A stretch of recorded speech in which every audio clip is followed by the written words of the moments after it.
Salon तहसील में तैनात लेखपाल पंकज वर्मा की पत्नी विजय लक्ष्मी वर्मा न्याय की उम्मीद लेकर पूरे जिले का आलाधिकारियों के चक्कर काट चुकी है और न्याय की उम्मीद में चक्कर लगा भी रही है। आज विजय लक्ष्मी वर्मा सलोन उपजिलाधिकारी कार्यालय पहुंची और तहसीलदार सलोन से मुलाकात की। महिला के अनुसार वहां भी उससे ये कहा गया कि यह पति पत्नी का विवाद है, इसमें कोई विभागीय कार्यवाही लेखपाल पर नहीं हो सकती है। जबकि महिला का कहना है कि उसके लेखपाल पति ने दहेज, घरेलू हिंसा को अंजाम दिया ही है, साथ में 2 बार उसे मारा, जिसका आपराधिक मुकदमा माननीय न्यायालय में विचाराधीन है। सब में आरोप पत्र भी कोर्ट में दाखिल किए जा चुके हैं। विजय लक्ष्मी ने प्रशासन से सवाल किया कि यदि उसका लेखपाल पति उसकी हत्या कर दे तब भी प्रशासन कहेगा पति पत्नी का विवाद था।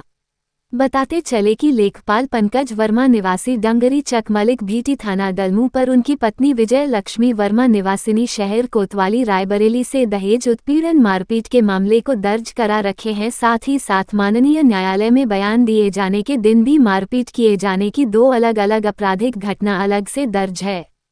शिकायत है कि लेखपाल पंकज वर्मा अपने पद का दुरुपयोग करते हुए जांच और दर्ज रिपोर्ट में उसको धमकाने का प्रयास कर रहे हैं, जिसके कारण उसे न्याय मिलने की उम्मीद दिखाई नहीं दे रही है।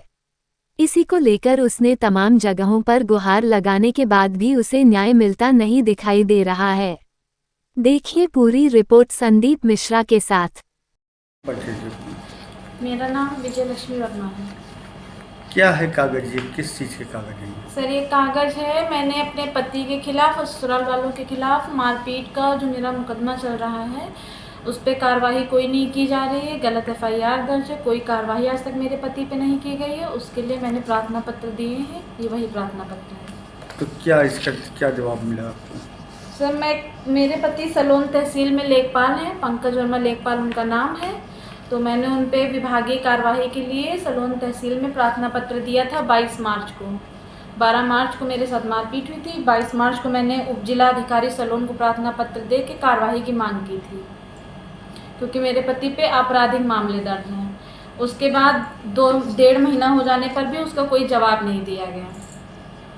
उसमें जब मैंने जनसूचना मांगी तो जनसूचना में फिर कोई नहीं जवाब दिया गया। फिर मैंने अपीली अधिकारी से जनसूचना मांगी, उसमें सलोन तहसील की तहसीलदार द्वारा जवाब दिया गया कि जवाब नहीं देंगे।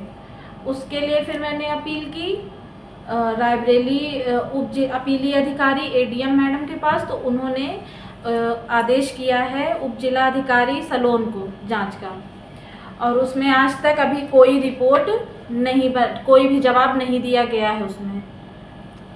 तो क्या शिकायत की थी, अपने कौन से आपराधिक मुकदमे दर्ज हैं पति के पास? सर मेरा पति पत्नी का पहले का दहेज का मामला चल रहा है न्यायालय में। उसके बाद मेरा बयान था कोर्ट में, और उसी दिन मुझे मारा गया, बयान वाले दिन, कि बयान देने ना जा सके। फिर दोबारा मेरा बयान 20 मार्च को लगना था, 1 हफ्ता पहले फिर मारपीट की गई।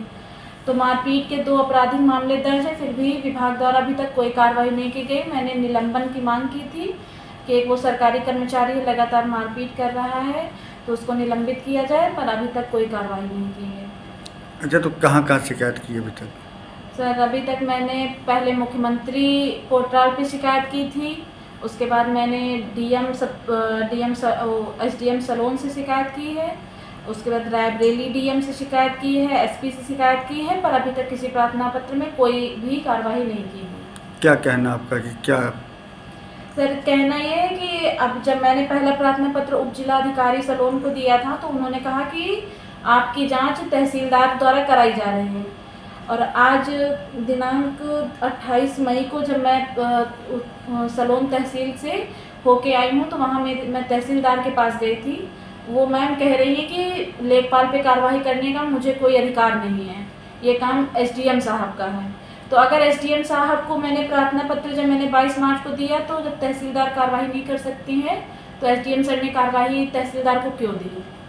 उन्होंने खुद कार्रवाई क्यों नहीं की? अच्छा, प्रार्थना पत्र पर जवाब भी नहीं दिया कि? जी नहीं, कोई जवाब नहीं दिया गया, और प्रार्थना पत्र के जवाब दिए ही नहीं जाते हैं। जब मैं जनसूचना मांगती हूँ तब भी जवाब नहीं दिए जाते हैं। नहीं, प्रथम जनसूचना अधिकारी तहसीलदार है, तो तहसीलदार ने जवाब नहीं दिया? जी नहीं दिया उन्होंने। उन्होंने सीधा कहा कि हमको कार्रवाई करने का अधिकार नहीं है। नहीं, जनसूचना में क्या जवाब दिया? जन सूचना में जवाब दिया कि जवाब दे नहीं है। अब आज जब गई तो खुद मिलने तो क्या कहा उन्होंने? जब मैं खुद मिलने आज गई तो उन्होंने ये कहा कि हमको कार्रवाई करने का अधिकार नहीं है, हम कार्रवाई नहीं कर सकते। तो इसको जन सूचना उसमें नहीं लिखा था? जी नहीं, उसको लिखित में मैं वही चीज़ उप जिलाधिकारी सलोन और तहसीलदार दोनों लोगों से कहती हूँ कि अगर आप कार्रवाई नहीं कर सकते हैं तो आप मेरे प्रार्थना पत्र पे ये लिख दीजिए कि मैं कार्रवाई नहीं कर सकता। तो कोई अधिकारी लिखित देने को तैयार नहीं है। लेकिन जब मैं जाती हूँ तो मुझे यही कह के वहाँ से जाने को कहा जाता है कि हम कार्रवाई नहीं कर सकते, मेरा काम नहीं है। अच्छा, हो सकता है प्रार्थना पत्र झूठा हो, गलत हो, इस वजह से कार्रवाई ना हो रही हो? सर मैंने सारे प्रार्थना पत्र बाई रजिस्ट्री भेजे हैं। नहीं, झूठे आरोप लगा रही हूँ इसलिए वजह से।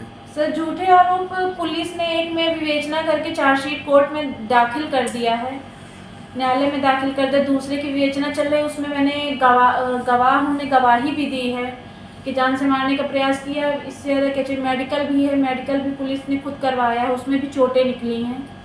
तो क्या तुरंत तहसील वाले की पति पत्नी का मामला है, जाने दीजिए।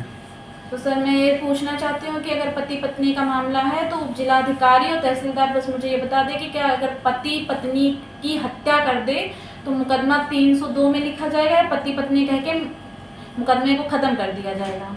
वो मेरे साथ मारपीट करता है, ये आपराधिक मामला है, लगातार मारपीट कर रहा है, तो उसमें तो कार्रवाई करनी ही चाहिए उनको।